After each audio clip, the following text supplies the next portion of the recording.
നിങ്ങളെ സമൃദ്ധമായിട്ട് അനുഗ്രഹിക്കുമെന്ന് പ്രാർത്ഥിക്കുന്നു. ഇന്ന് നമ്മൾ ആമുഖമായിട്ടൊരു ദൈവവചനം കേട്ടുകൊണ്ട് ആ വചനത്തിന്റെ ആഴത്തിൽ ഇന്നത്തെ നിത്യജീവൻ ശുശ്രൂഷയിൽ നമ്മൾ ഏറ്റവും ഭക്തിപൂർവ്വം പങ്കിടുകയാണ്. ഇന്ന് നമുക്ക് ദൈവം നൽകുന്ന വചനം എഫെസോസുകാർക്ക് എഴുതിയ ലേഖനം 4-ാം അധ്യായം 17 മുതലുള്ള തിരുവചനമാണ്. അതിന്റെ തിരിക്കെട്ട് ഇപ്രകാരമാണ്: ക്രിസ്തുവിൽ നവജീവിതം. കർത്താവിൽ ഞാൻ നിങ്ങളോട് ഉറപ്പിച്ചു പറയുകയും സാക്ഷ്യപ്പെടുത്തുകയും ചെയ്യുന്നു, നിങ്ങൾ ഇനി ഒരിക്കലും വ്യർത്ഥ ചിന്തയിൽ കഴിയുന്ന വിജാതീയരെ പോലെ ജീവിക്കരുത്. ഹൃദയകാഠിന്യ നിമിത്തം അജ്ഞത ബാധിച്ച അവർ ബുദ്ധിയിൽ അന്ധകാരം നിറഞ്ഞ് ദൈവത്തിന്റെ ജീവനിൽ നിന്ന് അകറ്റപ്പെട്ടിരിക്കുന്നു. അവർ മനസ്സ് മരവിച്ച് ഭോഗാസക്തിക്ക് തങ്ങളെ തന്നെ സമർപ്പിച്ചു. എല്ലാതരം അശുദ്ധിയിലും ആവേശത്തോടെ മുഴുകി. പക്ഷേ ഇതല്ല നിങ്ങൾ ക്രിസ്തുവിൽ നിന്ന് പഠിച്ചത്. നിങ്ങൾ യേശുവിനെ കുറിച്ച് കേൾക്കുകയും സത്യം നിങ്ങൾ തന്നിലായിരിക്കുന്നത് പോലെ തന്നെ അവൻ നിങ്ങളെ പഠിപ്പിക്കുകയും ചെയ്തിട്ടുണ്ടല്ലോ. നിങ്ങളുടെ പഴയ ജീവിത രീതിയിൽ നിന്ന് രൂപം കൊണ്ട വഞ്ചന നിറഞ്ഞ ആസക്തികളാൽ കലുഷിതമായ പഴയ മനുഷ്യനെ ദൂരെ എറിയുവിൻ. നിങ്ങൾ മനസ്സിന്റെ ചൈതന്യത്തിൽ നവീകരിക്കപ്പെട്ട യഥാർത്ഥ വിശുദ്ധിയിലും നീതിയിലും ദൈവത്തിന്റെ സാദൃശ്യത്തിൽ സൃഷ്ടിക്കപ്പെട്ട പുതിയ മനുഷ്യനെ ധരിക്കുകയും ചെയ്യുവിൻ. ഈശോയിൽ ഏറ്റവും സ്നേഹമുള്ളവരെ, ഇന്ന് നമ്മൾ ചിന്തിക്കുന്നത് യേശുവിലുള്ള ഒരു പുതിയ സൃഷ്ടിയാകാനുള്ള കൃപയെക്കുറിച്ചാണ്. നമുക്കറിയാം, നിത്യജീവൻ ലഭിക്കണമെങ്കിൽ ഓരോ കാലഘട്ടങ്ങളിലും ഒരു പുതിയ സൃഷ്ടിയാകുന്ന ഒരു പരമപ്രധാനം നമ്മുടെ ജീവിതത്തിലുണ്ട്. ദൈവം നമ്മളോട് ചോദിക്കുന്നത്, നിനക്ക് ഒരു പുതിയ സൃഷ്ടിയാകാൻ പറ്റുമോ? നമ്മൾ ചിന്തിക്കേണ്ടത് the new life in Christ. എന്റെ ജീവിതം ഈ നൂറ്റാണ്ടിൽ ഒരു പുതിയ ജീവിതമായിട്ട് കർത്താവിൽ ആരംഭിക്കാൻ എനിക്ക് കഴിയുമോ? അതിനാണ് ഇന്ന് എഫെസോസ് ലേഖനത്തില് നമ്മളോട് ചില കാര്യങ്ങൾ പൗലോസ് ഓർമ്മപ്പെടുത്തുന്നുണ്ട്. ചില വ്യക്തിത്വങ്ങൾ അല്ലെങ്കിൽ ചില സാഹചര്യങ്ങൾ നമ്മുടെ ജീവിതത്തിൽ ഒഴിവാക്കപ്പെടുമ്പോഴാണ് നമ്മുടെ ജീവിതത്തിൽ നിലപാടുകൾ ഉണ്ടാകുമ്പോൾ ഒരു വലിയ അഭിഷേകത്തിലേക്ക് ദൈവം കൊണ്ടുവരും. ആമുഖമായിട്ട് ഈ ഒരു നിലനിൽപ്പിന്റെ ഒരു പുതിയ ജീവിതത്തിന്റെ ആരംഭത്തിലേക്ക് ദൈവം തരുന്ന വചനം പൗലോസ് തിമോത്തിയോസിന് എഴുതിയ 2-ാം ലേഖനം 2-ാം അധ്യായം 16-ാം വാക്യം: ലൗകികമായ വ്യർത്ഥഭാഷണം ഒഴിവാക്കുക, അല്ലെങ്കിൽ അത് ജനങ്ങളെ ഭക്തിരാഹിത്യത്തിലേക്ക് നയിക്കും. അപ്പോൾ ഈ കാലഘട്ടത്തിലെ ഒന്നാമത്തെ കാര്യം, ഭക്തി എന്നത് പറയുന്നത് പോലും ഒരു രാഹിത്യമായിട്ട് മാറുന്ന ഒരു കാലഘട്ടമാണ്. ആത്മീയത പലപ്പോഴും ചോർന്നു പോകുന്ന അവസ്ഥ.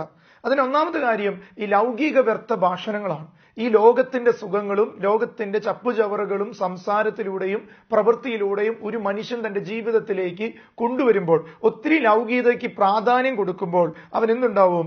അത് ജനങ്ങളെ ഭക്തിരാഹിത്യത്തിലേക്ക്, ദൈവത്തിൽ നിന്ന് ദൈവിക കാര്യങ്ങളിൽ നിന്ന് ഒഴിവാക്കുകയും ലൗകികമായ കാര്യങ്ങളിലേക്ക് മനുഷ്യനെ ഒത്തിരി അടുപ്പിക്കുകയും ആ ലൗകികത കൊണ്ട് ആത്മീയതകൾ പലപ്പോഴും ഈ ലോകത്ത് നഷ്ടപ്പെട്ടു പോവാം.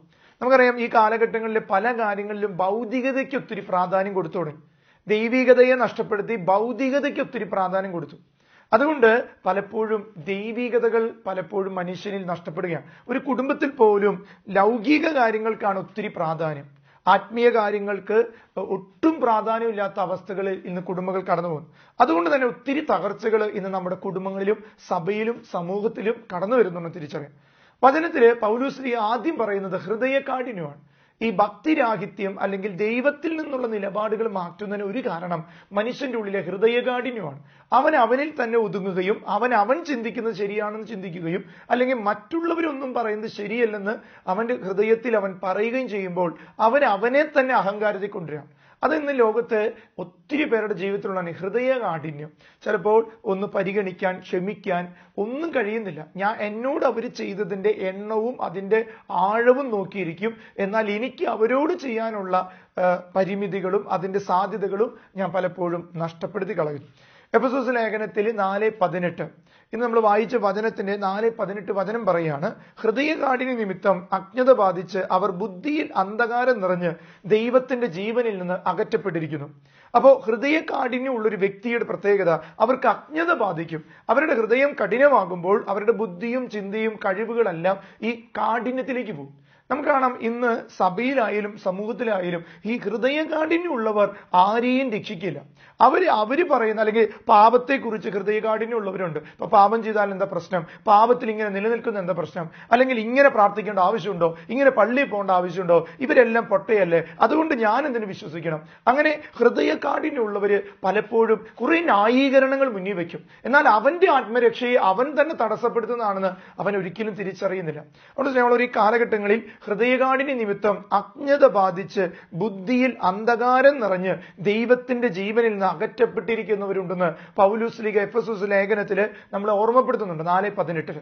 അപ്പോ നമ്മൾ 3 കാര്യങ്ങൾ ചിന്തിക്കുക. ഒന്ന്, ഹൃദയകാഠിന്യം നമുക്ക് വരുമ്പോൾ നമ്മുടെ ഉള്ളിൽ അജ്ഞത വരും. അജ്ഞത വരെ ബുദ്ധിയിൽ അന്ധകാരം, യഥാർത്ഥ ജ്ഞാനത്തെ നമ്മൾ തടസ്സപ്പെടുത്തും. അങ്ങനെ ദൈവിക ജീവനിൽ നമ്മൾ നഷ്ടപ്പെടും. അതാണ് പൗലോസ് ലീഗ നമ്മളെ ഓർമ്മപ്പെടുത്തുന്നത്. മറ്റൊരു വചനം മത്തായി ശ്ലീഹയുടെ സുവിശേഷം 19:8 വചനം പറയാ. അവർ പറഞ്ഞു, നിങ്ങളുടെ ഹൃദയകാഠിന്യ നിമിത്തമാണ് ഭാര്യയെ ഉപേക്ഷിക്കാൻ മോശ നിങ്ങൾക്ക് അനുമതി നൽകിയത്. ആദ്യം മുതലേ അങ്ങനെ ആയിരുന്നില്ല. അപ്പോ മോശയുടെ നിയമ കാലഘട്ടങ്ങളിൽ ഈ വിവാഹമോചനത്തെക്കുറിച്ച് ചിന്ത വന്നപ്പോൾ ഈ മനുഷ്യന്റെ ഹൃദയകാഠിന്യം മൂലം ചില നിയമങ്ങളുണ്ടായി. ഇന്നും ലോകത്ത് ഈ വിവാഹമോചനം എന്നത് ഉണ്ടെങ്കിൽ അത് മനുഷ്യന്റെ ചിലരുടെക്ക് ഹൃദയകാഠിന്യം ഉണ്ടാകും. ചിലപ്പോൾ ഒരു കുടുംബ ജീവിതത്തിൽ കള്ളത്തരം ചെയ്ത് വിവാഹം കഴിച്ചു, അത് ആ കുടുംബം ആ പെൺകുട്ടിയോട് അല്ലെങ്കിൽ ആൺകുട്ടിയോട് ചെയ്യുന്ന ഹൃദയകാഠിന്യം. ഏതെങ്കിലും കാര്യങ്ങൾ മറച്ചു വെച്ച് ചെയ്യുമ്പോൾ അവരുടെ ഹൃദയം കഠിനമാണ്. ഞങ്ങൾ ആഗ്രഹിക്കുന്നു, ഞങ്ങൾക്ക് നടക്കണം, മറ്റുള്ളവർ എന്ത് ചെയ്താലും സഹിച്ചാലും കുഴപ്പമില്ല. അങ്ങനെ കുറെ വിവാഹമോചനങ്ങൾ ഇന്ന് ലോകത്ത് സംഭവിക്കുന്നു. ഇനി ചില കാര്യങ്ങൾ സ്വാർത്ഥതയുടെ പേരിൽ എന്നെ പരിഗണിച്ചില്ല, എന്നെ ആഗ്രഹിച്ചില്ല, എന്റെ മകൾ ഇങ്ങനെ ചെയ്തില്ല എന്ന് പറഞ്ഞ് വിവാഹമോചനം, ഇതൊക്കെ ഹൃദയകാഠിന്യമാണ്. അപ്പൊ വചനം പറയാണ്, നിങ്ങളുടെ ഹൃദയകാഠിന്യം മൂലം ഇങ്ങനൊരു നിയമം ഈ ലോകത്തുണ്ടായി. അതുകൊണ്ട് വചനം പറയണേ, മനുഷ്യൻ പദ്ധതികൾ ഒരുക്കും, അന്തിമ തീരുമാനം ദൈവത്തിൻ്റെതാണ്.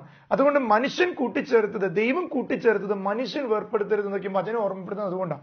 സ്നേഹമുള്ളവരെ, നമ്മൾ തിരിച്ചറിയാം, നമ്മുടെ ഹൃദയകാഠിന്യം മൂലം ഒത്തിരി നിയമങ്ങൾ ഈ ലോകത്തുണ്ടായത്. കാരണം നമ്മൾ നന്നായി നടന്നിരുന്നെങ്കിൽ ഈ നിയമത്തിന്റെ പോലും ഈ ലോകത്ത് ആവശ്യമില്ല. പല നിയമങ്ങളും മനുഷ്യനെ നന്നാക്കാൻ വേണ്ടി ഉണ്ടാക്കിയതാണ്. അത് മനുഷ്യന്റെ ജീവിതത്തിൽ വരുത്തിയ ചില മാറ്റങ്ങൾക്ക് ലോകവും രാജ്യവും ദൈവവും നിയമങ്ങളും ഉണ്ടാക്കി. അതുകൊണ്ട് സ്നേഹമുള്ളവരെ, നമ്മൾ തിരിച്ചറിയുക, ഹൃദയകാഠിന്യം ഈ ലോകത്ത് ഒത്തിരി നിയമങ്ങൾ ഉണ്ടാക്കും. ഒത്തിരി സ്വാർത്ഥത മൂലം ഒത്തിരി നിയമങ്ങൾ ഉണ്ടാക്കും. അതുകൊണ്ട് തിരിച്ചറിയുക, അത് വളരെ അപകടമാണ്. രണ്ടാമത്തെ കാര്യമാണ് അജ്ഞത ബാധിച്ചവർ. ഹൃദയകാഠിന്യം, 2 അജ്ഞതയാണ്.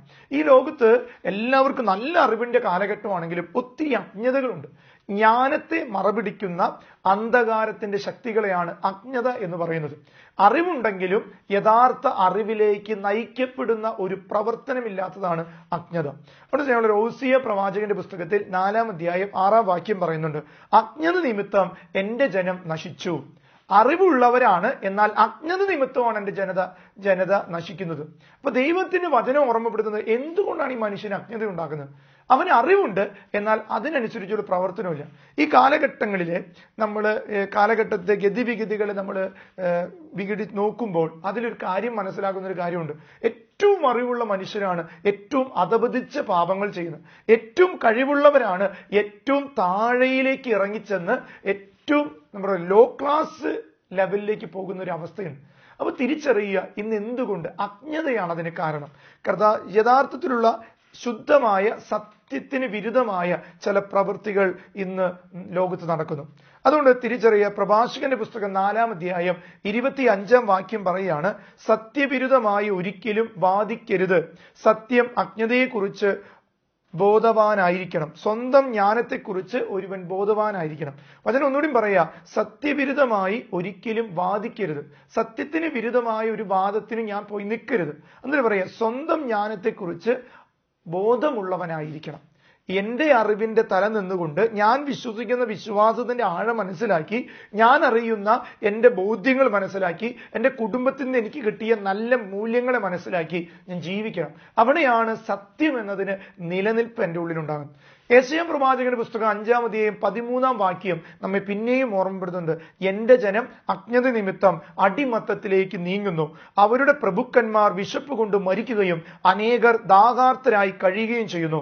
എന്റെ ജനം അജ്ഞത നിമിത്തം അടിമത്തത്തിലേക്ക് നീങ്ങുന്നു, അവരുടെ പ്രഭുക്കന്മാർ വിശപ്പ് കൊണ്ട് മരിക്കുകയും അനേകർ ദാഹാർത്തരായി കഴിയുകയും ചെയ്യുന്നു. ഈ കാലഘട്ടങ്ങളിൽ അനേകം യുവജനങ്ങളിൽ, കുഞ്ഞുങ്ങളിൽ ഈ അജ്ഞത ബാധിച്ചിട്ടുണ്ട്, യഥാർത്ഥ അറിവിന്റെ അജ്ഞത.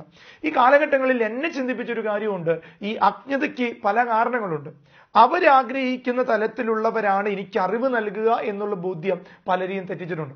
ഈ കാലഘട്ടങ്ങളിൽ ഒത്തിരി മീഡിയയിലൂടെ യുവജനങ്ങളെ വഴിതെറ്റിച്ച വലിയ വലിയ മ്യൂസിക് ഗ്രൂപ്പുകളും വലിയ വലിയ സിസ്റ്റമുള്ള കുറെ ഗ്രൂപ്പുകളുണ്ടായിരുന്നു. അതിൽ പലരും ആത്മഹത്യയിലേക്ക് നയിക്കപ്പെട്ടപ്പോൾ ആ കണ്ടുകൊണ്ടിരുന്നവരും ആത്മഹത്യ. അപ്പോൾ ഉണ്ടോ, പാപം വസിക്കുന്ന ഒരു വ്യക്തി എന്നിൽ ആകർഷിക്കപ്പെട്ടപ്പോൾ അവരുടെ മരണം പോലും എന്റെ മരണത്തിനും കാരണമാക്കാം. കാരണം എന്താ, ഞാൻ അവർക്ക് വേണ്ടി അവരാഗ്രഹിക്കുന്ന രീതി ജീവിച്ചു പോയി എന്നുള്ളതാണ്. യേശു പറഞ്ഞു, ഞാനാണ് വഴിയും സത്യം ജീവനും. കാരണം എന്താ, വഴി യഥാർത്ഥത്തിൽ കാണിച്ചു തരുന്നവനെ വഴിവിളക്കാകാൻ കഴിയുള്ളൂ. പലപ്പോഴും വഴിയിൽ വിളക്കില്ലാത്ത പലരെയും വഴിവിളക്കുകളായിട്ട് കാണുന്ന കാലഘട്ടമാണെന്ന്. അവിടെ സ്വയമുള്ളവരെ തിരിച്ചറിയണം, ആത്മീയ ജീവിതത്തിൽ നിത്യജീവൻ ആഗ്രഹിക്കുന്ന ഒരു വ്യക്തിക്ക് ഈ അജ്ഞത ഉണ്ടാകാൻ പാടില്ല. അതുകൊണ്ട് നമ്മൾ തിരിച്ചറിഞ്ഞ് പ്രാർത്ഥിക്കേണ്ട കാലമാണ്. സ്നേഹമുള്ളവരെ, ഇന്ന് നമ്മുടെ നാടുകളിൽ ഈ അജ്ഞത വരുന്ന മറ്റൊരു കാര്യമാണ് ഈ തിരുനാളുകൾ. വലിയ വലിയ ആഘോഷങ്ങൾ ഇന്ന് സഭയിലും ചുറ്റുപാടുകളും നടക്കുന്നുണ്ട്. എന്നാൽ പലപ്പോഴും തിരുനാളുകൾ തിരുശേഷിപ്പുകളാകാത്ത നാളുകളായിട്ട് മാറി. കാരണം തിരുനാൾ എന്ന് പറഞ്ഞാൽ തിരുശേഷിപ്പുകളാകേണ്ട നാളുകളാണ്. കാരണം ഒരു തിരുനാൾ ആഘോഷിക്കുമ്പോൾ അവിടെ അവശിഷ്ടങ്ങളാണ് ഉണ്ടാകുന്നത്. ഓരോ പെരുന്നാളുകളും അല്ലെങ്കിൽ ഓരോ ഇതുകളും കഴിഞ്ഞു പോകുമ്പോൾ അവിടെ അവശിഷ്ടങ്ങൾ ബാക്കിയാണ്. പലപ്പോഴും തിരുനാളുകളിൽ പല കുഞ്ഞുങ്ങളുടെയും അല്ലെങ്കിൽ ചില കുടുംബങ്ങളുടെയും ജീവിതത്തിൽ തകർച്ച വരുന്ന അവശിഷ്ടങ്ങളായിട്ട് മാറുകയാണ്. അപ്പോൾ എസെക്കിയേൽ പ്രവാചകൻ നമ്മളെ പഠിപ്പിക്കുന്നത് എന്താണ് തിരുനാൾ. എസെക്കിയേൽ 45 ഒരു ഹെഡിങ് ഇങ്ങനെ തന്നെയാണ്, തിരുനാളുകൾ. എന്താണ് ദൈവവചനം ആഗ്രഹിക്കുന്ന തിരുനാൾ? തിരുനാളിനെ കുറിച്ചിട്ട് എസെക്കിയേൽ പ്രവാചകൻ 45-ാം അധ്യായം 20-ാം വാക്യം പറയുന്നത് ഇങ്ങനെയാണ്: അശ്രദ്ധയോ അജ്ഞതയോ മൂലം പാപം ചെയ്തവന് വേണ്ടി മാസത്തിൽ 7-ാം ദിവസം ഇത് തന്നെ ചെയ്യണം. അങ്ങനെ ദൈവാലയത്തിന് വേണ്ടി പ്രാശ്ചിത്തം ചെയ്യണം. ശരിക്കും ഒരു വർഷത്തിലാണ് നമ്മൾ തിരുനാൾ ആഘോഷിക്കുന്നതെങ്കിൽ തിരിച്ചറിയണം മക്കളെ, അത് നമ്മൾ നമ്മുടെ ദേവാലയത്തിനെതിരെ അശ്രദ്ധയോടെ അജ്ഞതയോടെ ചെയ്ത പാപത്തിന് പരിഹാരം ചെയ്യുന്ന ദിനങ്ങളാണ് തിരുനാൾ. നവനാൾ ചൊല്ലിക്കൊണ്ട് 9 ദിനങ്ങളിൽ ആ ഒരു ഇടവക ദേവാലയം മുഴുവൻ പ്രാർത്ഥിച്ച് അതിന്റെ അവസാനം തിരുനാൾ ആഘോഷിക്കുമ്പോൾ യഥാർത്ഥത്തിൽ ഇന്ന് നിങ്ങൾ ചിന്തിച്ചു നോക്കിയേ, ഏറ്റവും അശ്രദ്ധമായ ഒരു വർഷം ചെയ്തതിന് പരിഹാരം ചെയ്യുന്ന ദിവസം പലപ്പോഴും അതിനേക്കാൾ അശ്രദ്ധമായിട്ടാണ് ഇന്ന് നമ്മൾ ആഘോഷിക്കുന്നത്. അതുകൊണ്ട് തിരിഞ്ഞു നോട്ടത്തിന്റെ സമയമാണ്, തിരുത്തൽ വരുത്തേണ്ട സമയമാണ്. ദൈവജനം അറിയണം എന്താണ് ദൈവത്തിന്റെ വചനം ഒരു തിരുനാൾ ആഘോഷിക്കുമ്പോൾ. അതുകൊണ്ട് സ്നേഹമുള്ള ഒരു അജ്ഞതയാണെന്ന് പലപ്പോഴും നമ്മൾ ആർക്കൊക്കെയോ വേണ്ടി ആഘോഷിച്ചു കൂട്ടുന്ന ആഘോഷങ്ങളായി മാറുമ്പോൾ അജ്ഞത പലപ്പോഴും നമ്മുടെ തലമുറയിലേക്ക് ബാധിക്കുകയാണ്. ഇനിയുള്ള തലമുറ മുഴുവൻ ആഘോഷങ്ങൾക്ക് വേണ്ടി തിരുനാളിന് വേണ്ടി വരും. പലപ്പോഴും ഞാനൊക്കെ ഭയങ്കര വിഷമത്തോടെ കണ്ടൊരു കാര്യമുണ്ട്. ഒരു പുരോഹിത നിലയ്ക്ക് എനിക്ക് പലപ്പോഴും വിഷമം തോന്നിയിട്ടുണ്ട്. ഒരു തിരുനാളിൽ ഇങ്ങനെ വലിയ ബാൻഡ് സെറ്റുകളും ആഘോഷങ്ങളൊക്കെ നടക്കുന്നു, എല്ലാം നല്ലത് തന്നെ ഇങ്ങനെ നടക്കുന്നു. എന്നാൽ എല്ലാവരും ഇങ്ങനെ തുള്ളിച്ചാടുന്നു, യുവജനങ്ങളും കുഞ്ഞുങ്ങളും വലിയ ആഘോഷത്തോടെ പോകുന്നു. എന്നാൽ ഈ ബാൻഡ് സെറ്റിന്റെ അവസാനത്തെ പാട്ട് ആ വിശുദ്ധനെ കുറിച്ചുള്ളതായിരിക്കും. അങ്ങനെയാണ് ആ ബാൻഡ് സെറ്റ് അവസാനിക്കുക. അപ്പൊ സെബസ്ത്യാനോസിന്റെ പാട്ടാണ് ഏറ്റവും അവസാനം പാടുക. വിശുദ്ധനായ സെബസ്ത്യാനോസ് എന്ന പാട്ട് പാടുമ്പോൾ ഞാൻ കണ്ടിട്ട് സ്നേഹമുള്ളവരെ അവിടെ നിന്ന് എല്ലാ മക്കളും പിരിഞ്ഞു പോകുന്നത്. കാരണം ആ വിശുദ്ധനോടുള്ള തിരുശേഷിപ്പുകളാകാനല്ല, അതിനു മുമ്പുള്ള അവശിഷ്ടങ്ങൾക്ക് വേണ്ടി തുള്ളിച്ചാടിയവർക്ക് തിരുശേഷിപ്പായി മാറിയ മനുഷ്യന്റെ ജീവിതത്തെ സ്വന്തമാക്കാൻ പറ്റില്ല. ഞാൻ പലപ്പോഴും ഈ സെബസ്ത്യാനോസിന്റെ ജീവിതത്തില് നമ്മൾ തിരിച്ചറിയണം, നമുക്ക് അജ്ഞത വരുന്ന അവിടെയാണ്. ആ മനുഷ്യന്റെ മേത്ത് പെയ്തിറങ്ങിയ അല്ലെങ്കിൽ വേദനിപ്പിച്ച മുൾമുനകളാകുന്ന ആ അമ്പുകൾ നമ്മൾ തൊട്ടുമുത്തുമ്പോൾ നമ്മൾ തിരിച്ചറിയണം, നമ്മളെ മറ്റുള്ളവർ മുറിപ്പെടുത്തുന്ന വേദനകളെ ഒരു തിരുശേഷിപ്പാക്കാൻ നമുക്ക് കഴിഞ്ഞിട്ടുണ്ടോ? പലപ്പോഴും തിരുശേഷിപ്പുകൾ അവശിഷ്ടങ്ങളായിട്ട് മാറുകയാണ്. നമ്മളെല്ലാം ഈ ലോകത്തിനൊരു അവശിഷ്ടമാകരുത്. ഞാൻ പലപ്പോഴും കണ്ടിട്ട് ഈ റോഡ് പണിയുന്ന സമയത്ത് ഈ റോഡിന്റെ 2 ഭാഗത്തുള്ള മതിലുകൾ ചിലപ്പോൾ പൊളിച്ചു കളയും. കാരണം എന്നറിയോ, ആ വഴിയാകണമെങ്കിൽ ആ മതില് തടസ്സമാണെങ്കിൽ ആ മതില് പൊളിച്ചു കളയും. എന്നാൽ സ്നേഹമുള്ളവർ, ഇന്ന് നമ്മുടെയൊക്കെ ജീവിതത്തിൽ നമ്മൾ ചിന്തിച്ചു നോക്കിയേ, നമ്മുടെ വീതി കൂട്ടുകയാണോ, നമ്മൾ നമ്മുടെ വഴിയിലേക്ക് പലരെയും തടസ്സമായി നിർത്തുകയാണോ? അങ്ങനെ അതൊരു അവശിഷ്ടമായി മാറുകയാണ്. അതുകൊണ്ട് സ്നേഹമുള്ളവർ, നമ്മളെ ചിലപ്പോൾ പൊളിച്ചു മാറ്റും ദൈവം തന്നെ. കാരണം നമ്മൾ അവശിഷ്ടങ്ങളായി ജീവിക്കരുത്, തിരുശേഷിപ്പുകളായി ജീവിക്കാൻ ദൈവം ആഗ്രഹിക്കും. മൂന്നാമത്തെ ഒരു കാര്യം, ബുദ്ധിയിൽ അന്ധകാരം വ്യാപിക്കും. ഇന്ന് നമ്മുടെ ഉള്ളില് നമ്മൾ ആഗ്രഹിക്കുന്ന പല കാര്യങ്ങൾക്ക് ഓടി നടന്ന് നമ്മുടെ ബുദ്ധി പലപ്പോഴും അന്ധകാര ശക്തികൾ പറയുന്ന അല്ലെങ്കിൽ നെഗറ്റീവ് എനർജികൾക്ക് വേണ്ടി ഉപയോഗിക്കുക. അതുകൊണ്ടാണ് ഈ കാലഘട്ടത്തിൽ ഒത്തിരി പേർക്ക് ഈ ഡിപ്രഷൻ സംബന്ധമായിട്ടുള്ള അസ്വസ്ഥതകൾ വരുന്നത്. മാനസിക പീഡകൾ, ഭയം, നിരാശ, കുറ്റബോധം, ചെയ്തുപോയ പാപത്തെയോർത്തുള്ള കണ്ണീര്, ഇനി എനിക്ക് രക്ഷപ്പെടാൻ പറ്റുമോ, ആരും എന്റെ കൂടെയല്ലോ എന്നിങ്ങനെ ചിന്ത വരുന്നത് കൊണ്ടാണ് ബുദ്ധിയിൽ അന്ധകാരം വ്യാപിക്കുമ്പോൾ. എന്നാൽ ദൈവം പറഞ്ഞു, ഞാൻ പ്രകാശമാണ്, ഞാൻ സ്നേഹമാണ്, ഞാൻ കരുതലാണ്, ഞാൻ നിന്റെ കൂടെയുണ്ട്, ഞാൻ നിന്നെ കൈവിടുന്ന ദൈവമല്ല. അതുകൊണ്ട് നമ്മൾ തിരിച്ചറിയുക, ദൈവം നമ്മുടെ പക്ഷത്തെങ്കിൽ ആര് നമുക്കെതിരെ നിൽക്കും? അതുകൊണ്ട് കർത്താവിന്റെ സാന്നിധ്യം നമ്മളോട് കൂടെയുണ്ട്. യോഹന്നാന്റെ സുവിശേഷം 12-35 വാക്യം പറയാ, യേശു അവരോട് പറഞ്ഞു, അല്പസമയത്തിൽ കൂടി പ്രകാശം നിങ്ങളുടെ ഇടയിലുണ്ട്, അന്ധകാരം നിങ്ങൾക്ക് കീഴടക്കാതിരിക്കാൻ പ്രകാശം ഉള്ളപ്പോൾ നടന്നുകൊള്ളുവിൻ. അന്ധകാരത്തിൽ നടക്കുന്നവൻ താൻ എവിടെയാണ് പോകുന്നതെന്ന് അവൻ അറിയുന്നില്ല. കണ്ടോ, വചനം ഓർമ്മപ്പെടുത്തുകയാണ്. യേശു അവരോട് പറഞ്ഞു, അല്പസമയത്ത് കൂടി പ്രകാശം നിങ്ങളുടെ ഇടയിലുണ്ട്, അന്ധകാരം നിങ്ങളെ കീഴടക്കാതിരിക്കുന്നതിന് വേണ്ടി പ്രകാശം ഉള്ളപ്പോൾ നിങ്ങൾ നടക്കണം. സഭയുടെ കൂടെ വിശ്വാസം നമുക്ക് സ്വീകരിക്കാൻ പറ്റുന്ന കാലഘട്ടങ്ങളിൽ, യൗവനങ്ങളിൽ, നമ്മുടെ ജീവിതത്തിൽ നല്ല ആരോഗ്യമുള്ളപ്പോൾ വിശുദ്ധ കുർബാനയ്ക്ക് പോയും കുമ്പസാരിച്ചും പ്രാർത്ഥിച്ചും നിയോഗം വെച്ചും നമ്മൾ പ്രാർത്ഥിക്കണം. എന്നിട്ട് പറയാ, അന്ധകാരത്തിൽ നടക്കുന്നവൻ താൻ എവിടേക്കാണ് പോകുന്ന അറിയുന്നില്ല. അതാണ് ബുദ്ധിയിൽ അന്ധകാരം വ്യാപിച്ചു കഴിയുമ്പോൾ അവന്റെ യാത്രകൾ അവന് മനസ്സിലാകില്ല. പിന്നീട് അവന് നിരാശ വരും, കുറ്റബോധം വരും. അതുകൊണ്ട് ദൈവത്തിൽ ഏറ്റവും പ്രിയപ്പെട്ട ദൈവജനമേ, ഞാൻ നിങ്ങളോട് പറയാ, ദൈവത്തിന്റെ സ്നേഹത്തിൽ നിന്ന് ആർക്കും നമ്മളെ വേർപ്പെടുത്താൻ പറ്റില്ല. ഒരു ക്ലേശം വരുമ്പോൾ, ഒരു ദുരിതം വരുമ്പോൾ, ഒരു വേദന വരുമ്പോൾ നമ്മൾ നഷ്ടപ്പെട്ട ജനതയായിട്ട് പോകരുത്.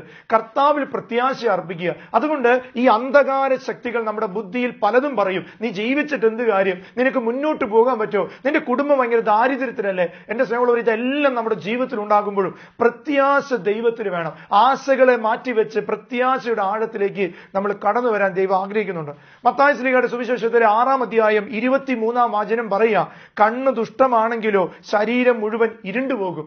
ചില അന്ധകാര ശക്തികൾ നമ്മുടെ കാഴ്ചയിലൂടെ കടന്നു വരാം. അതുകൊണ്ട് പറയാ, കണ്ണ് ദുഷ്ടമെങ്കിൽ ശരീരം മുഴുവൻ ഇരുണ്ടുപോകും.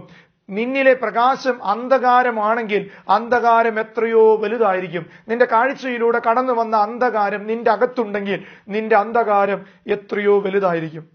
അതുകൊണ്ട് ഞങ്ങളൊരു തിരിച്ചറിയുക, ഈ കാലഘട്ടങ്ങളിൽ നിത്യജീവൻ എന്ന ശുശ്രൂഷ പങ്കെടുക്കുന്ന നിങ്ങളോട് പറയുക, ന്യൂ ക്രൈസ്റ്റ്, യേശു ക്രിസ്തുവിലുള്ള ഒരു പുതിയ ജീവിതം, ന്യൂ ലിവിംഗ് ക്രൈസ്റ്റ്, യേശുവിൽ ഒരു പുതിയ ജീവിതം നമ്മൾ നയിക്കണം. യേശുവിൽ നമ്മൾ ജീവിക്കാനായിട്ട് പരിശ്രമിക്കണം. ഈ 2024 എന്നോടും നിങ്ങളോടും പറയുന്ന ഒരു കാര്യമുണ്ട്, ആഘോഷങ്ങളുടെ പുറകെ പോകുമ്പോൾ നീ അവശിഷ്ടങ്ങളാകാതെ നീ തിരിശേഷിപ്പുകളായിട്ട് മാറാൻ ദൈവം ആഗ്രഹിക്കുകയാണ്. മറ്റൊരു കാര്യം, യേശയ്യാ പ്രവാചകന്റെ പുസ്തകത്തില് 60 അധ്യായം 2-3 വരെയുള്ള വാക്യങ്ങൾ പറയാം.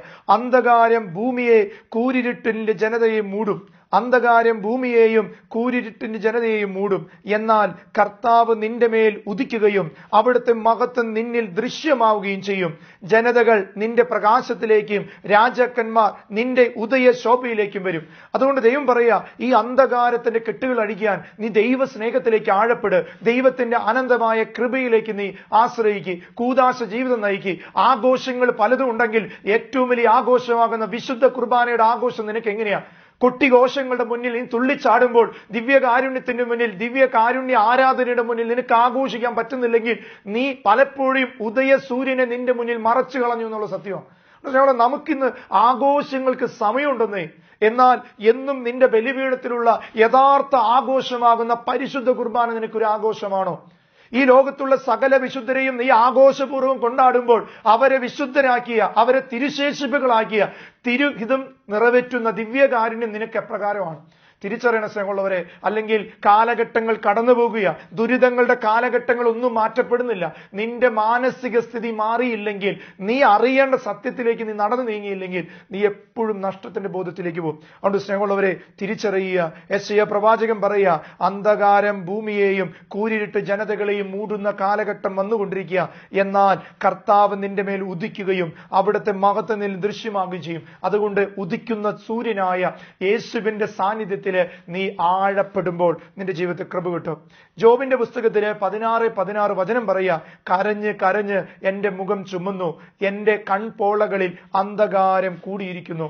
എന്റെ സ്നേഹമുള്ളവരെ, ഈ കാലഘട്ടങ്ങളിൽ പല രീതിയിൽ കരയുന്നവരുണ്ട്. ആനന്ദത്തിന്റെ അശ്രു പൊഴിക്കുന്ന മനുഷ്യരെ ഞാൻ കണ്ടിട്ടുണ്ട്. എന്നാൽ നിരാശ കൊണ്ടും കഴിഞ്ഞ ജീവിതത്തിലെ പാപത്തിന്റെ കെട്ടുകൾ കൊണ്ടും വെറുതെ ഇരുന്ന് കരയുന്നവരുണ്ട്.